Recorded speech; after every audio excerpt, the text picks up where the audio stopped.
Hey everybody, it's Wes, and I just got back from HCS Worlds up in Seattle, and I gotta say, it was a blast. I got the chance to meet a lot of amazing people at Halo Studios, as well as some other content creators here in the community, but I have been dying to share my first impressions and thoughts on the gameplay demo. So for today's video, I'll be doing a bit of a breakdown on my thoughts after playing it, and discuss my general feelings, and what I think needs to improve or change before Halo Campaign Evolved launches sometime next year, in 2026. Now, I want to start by mentioning that I actually played the demo a total of 3 times, playing on Easy, Heroic, and lastly Legendary, which I have to say was definitely a challenge when it came to the Hunters. I also want to note that in addition to some of my own over-the-shoulder stuff that my wife was able to capture, I will be using some gameplay footage from Halo Studios and Green Skull, so thank you, Dan.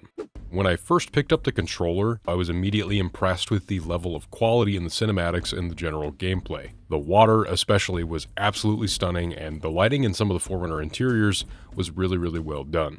The Forerunner textures themselves also seem to follow the aesthetics that we've seen in some of the 343 era of games, which I know for some people is something to be upset about, but I personally think that they looked really great, and I'm in the mindset that we've come a really long way from the low poly, brutalistic features that we saw with the original game. And using this more updated palette of patterns and colors really helps with making Alpha Halo's visuals more consistent with what we've seen with Halo 4 through Halo Infinite. However, I did want to point out that throughout my playthroughs, there were moments where the lighting, textures, or even the models themselves flickered or would just reload mid-cutscene or during gameplay. I'm not super familiar with how game engines work, but I have to imagine this is caused by cinematics being in-game rendered sequences, and that the game is loading in or loading out assets for the next area. And as the text says at the bottom of the screen, this is a pre-release build work in progress. I'm sure that an optimization pass in the future will help in addressing some of these little things. And speaking of what I saw on screen, the HUD is a little bit different than some of the previous iterations in the games. The radar is up in the top right now, the weapons on the bottom right, and then the grenade icons are over on the left. And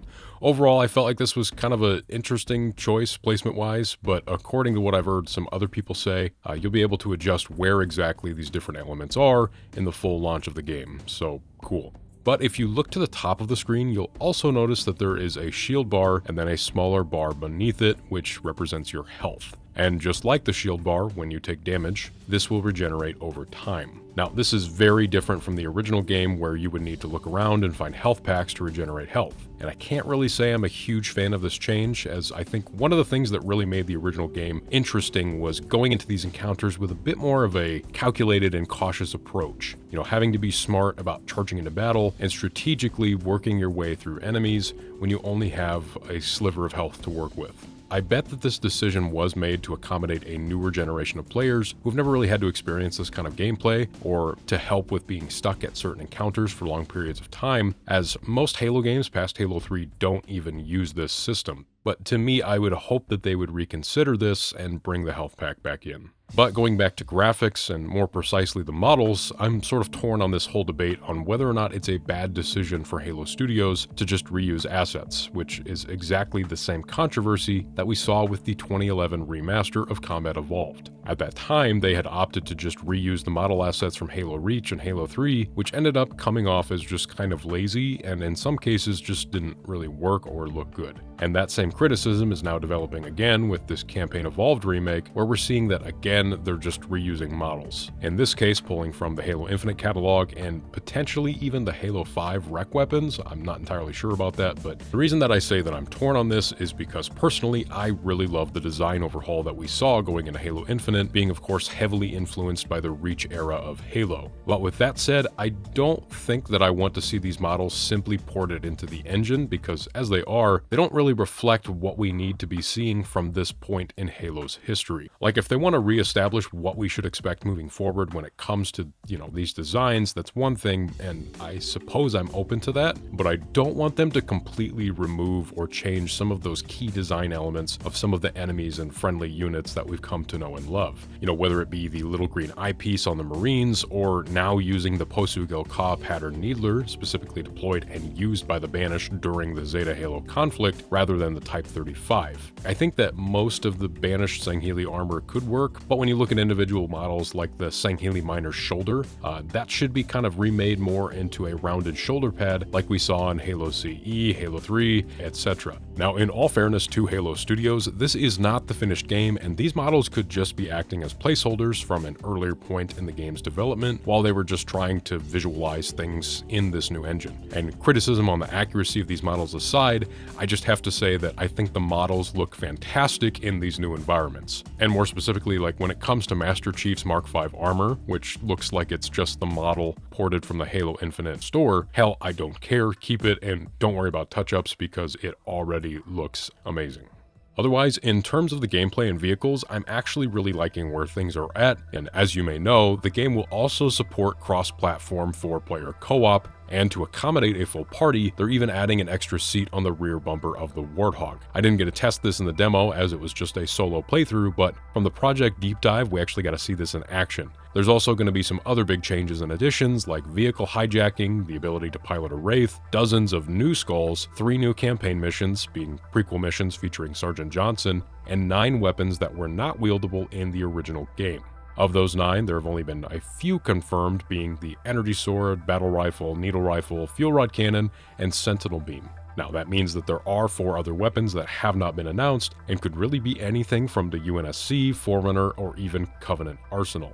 I have some theories about what they could be, but I'm super excited about the expansion of the sandbox. And while I will say that the weapons for the most part were really fun to use, I do have to recognize the fact that they come with some slightly different looks, sounds, and even properties. The most apparent of these changes that I noticed while playing was the AR, which now has a decreased mag size, and that the Magnum can no longer one-shot a hunter in the back. I feel like as it is, they're pretty balanced, or at least they're balanced enough, and will actually play well, but I just feel like it's a little bit of a weird thing to change for a campaign, as that huge 60-round mag is one of the things that made the AR probably the most iconic weapon throughout the game. When it comes to the Magnum though, I'm sort of in the complete opposite camp, and I don't really care as much about that change. You know, you can still melee them in the back, you can still stick them with grenades, there's plenty of other ways to fight that enemy, and I think this is just going to force people to be a little bit more creative. And really, at the end of the day, just as long as they don't nerf it to the point of the Halo 3 pistol, I think we're going to be okay. Hey guys, it's Wes, and I'm editing this right now, and I totally just realized that I forgot to talk about Sprint, but I'm going to keep it super short and simple. I actually used it pretty sparingly throughout my playthroughs, but I am all for this addition. It's sort of just second nature anyway with all of the most recent game titles, and so I just instinctually use the mechanic anyway to try and cover more ground in less time. And I don't really think this hurts anything gameplay-wise, but if you're still against it somehow, all you have to do is choose not to press in on the thumbstick or whatever corresponding key that would be on a keyboard. Alright, that's all Future Wes had to say, so back to the video. And lastly, I just wanted to say how great I thought the level design was, both in terms of the visuals and the world itself. Some of the geometry has changed, like up by the Hunter encounter where that Forerunner overhang structure was. Now it's more of a Forerunner tower-looking thing. Honestly, that's not even an issue for me, as I'm more focused on the encounter itself, and it doesn't really obstruct my view on anything or really change the encounter as it is. As I'm recording this, I actually just remembered that there was no overshield right after you beat them and work your way down to the cartographer, but I'm going to chalk that up to the fact that they might not have finished that model yet, or the power-up system in general. I don't know, who knows. But again, for the most part, I really don't have any complaints with the overall level design. Maybe the Forerunner materials need to be a little less shiny, at least on the exterior, and maybe appear a bit more weathered or potentially even covered in like overgrowth. I know in the lore that Forerunner metal alloy is insanely durable, but I mean it's right on the ocean and it's been that way for many thousands of years, and you can't tell me that it wouldn't at least look cooler with a little bit of salt residue or maybe some ivy growing up on the sides of the structure.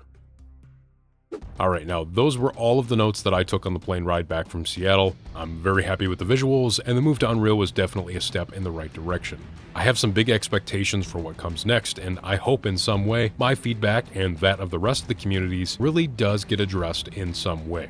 And the biggest reminder that I can give you all is that this was just the pre-release demo, and many of the little gripes that we all had with the game may have already been addressed or improved upon in newer builds. And hell, if things go well here, who's to say that they wouldn't remaster every Halo and bring them all over to the Unreal Engine? Maybe we'll finally get a Halo 3 anniversary. Who knows? And maybe not something everybody's said yet, but since we'll be sharing one of Xbox's most beloved franchises with millions upon millions of new PlayStation players, I want everyone watching to remain positive, supportive, and respectful as we talk amongst ourselves. You know, the people of the Helldivers 2 community did it for us, and this is our chance to return the favor. Now, if you want to return the favor to me because you enjoyed today's video so much, please feel free to like, share, and drop a comment about what you thought was great or what still needs work when it comes to Halo Campaign Evolved. And don't forget to subscribe and turn on notifications if you want to stay up to date on my ever-growing catalog of short and long-form content. I've actually got a few more videos planned to discuss everything that happened at HCS Worlds, and you'll definitely want to stick around if you want to be up to date on all of that information. But that's all for today. I've got plenty more videos to write, so I'll see you in the next video.